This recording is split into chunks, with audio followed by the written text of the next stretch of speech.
बिस्मिल्लाहिर्रहमानिर्रहीम। आज हम स्टार्ट करते हैं थर्ड एंड लास्ट फैक्टर जो एंजाइम की एक्टिविटी पे असरअंदाज होते हैं।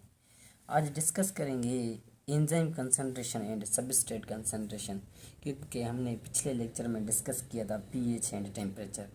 तो आज हमारा जो लेक्चर है वो है enzyme concentration and substrate concentration.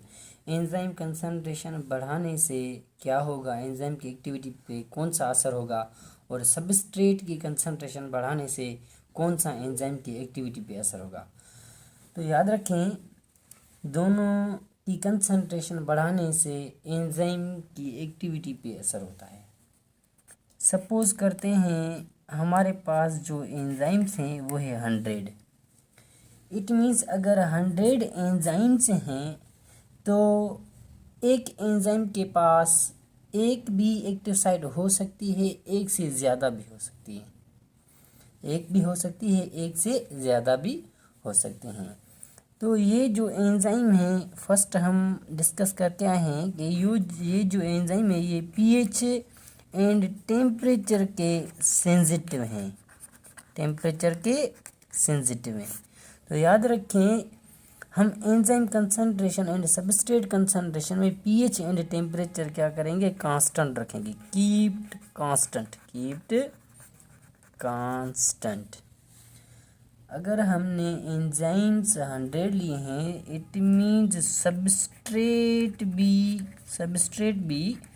100 होने चाहिए, क्योंकि हम एंजाइम्स में एक एंजाइम में एक एक्टिव साइट लेते हैं, एक एक्टिव साइट है, एक से ज़्यादा भी हो सकते हैं, हम एक एक्टिव साइट लेते हैं।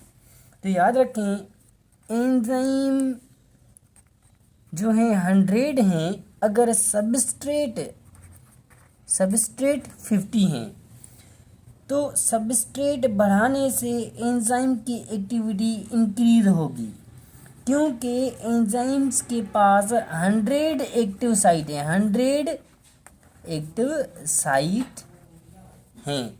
इसी वजह से एंजाइम की एक्टिविटी इंक्रीज होगी सबस्ट्रेट बढ़ाने से। सबस्ट्रेट बढ़ाने से एंजाइम की एक्टिविटी इंक्रीज होगी। तब तक इंक्रीज होगी जब तक ये सेचुरेशन पॉइंट नहीं आती, सेचुरेशन पॉइंट नहीं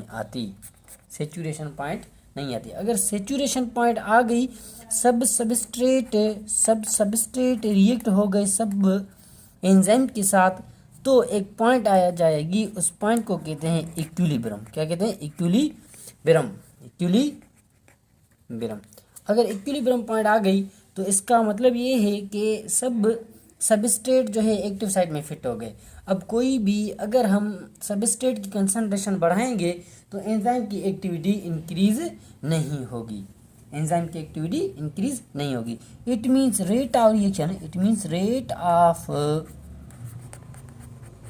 केमिकल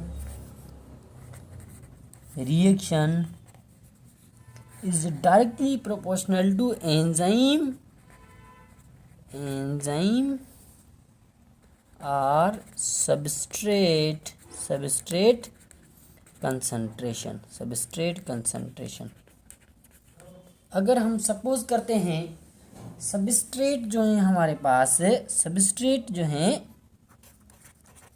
100 हैं, सबस्ट्रेट 100 हैं, एंजाइम जो हैं वो हैं 50। सबस्ट्रेट कांस्टेंट है, एंजाइम क्या है? 50 हैं। अब एंजाइम बढ़ाने से रेट ऑफ रिएक्शन इंक्रीज होगा, क्योंकि यहाँ पर जो सबस्ट्रेट हैं वो 100 हैं, एंजाइम्स 50 हैं। हमने एक एंजाइम में एक एक्टिव साइट ली है, सपोज क्या है, पर एक से ज़्यादा भी एंजाइम में हो सकते हैं। तो एंजाइम की कंसंट्रेशन यहाँ बढ़ाने से सबस्ट्रेट जो है वो ज़्यादा हैं, इसी वजह से जो एक्टिविटी एंजाइम की होगी इंक्रीज तब तक होगी जब तक ये एंजाइम सबस्ट्रेट के साथ फिट नहीं हो जाते। अगर हम ग्राफ बनाएं तो कुछ इस तरह का ही ग्राफ होगा। लोअर लाइन पे हम लेते हैं, लोअर स्केल पे हम लेते हैं सबस्ट्रेट कंसंट्रेशन, और इस तरफ हम लेते हैं enzyme rate of enzyme catalysed reaction, rate of enzyme catalysed reaction. Substrate बढ़ाने से एंजाइम की एक्टिविटी इंक्रीज होगी, तब तक इंक्रीज होगी जब तक सबस्ट्रेट सब एंजाइम के साथ फिट नहीं होते, तब तक इंक्रीज होगी। अगर सब फिट हो गए तो एक सेचुरेशन पॉइंट आ जाएगी, क्योंकि saturation of active site occur, saturation of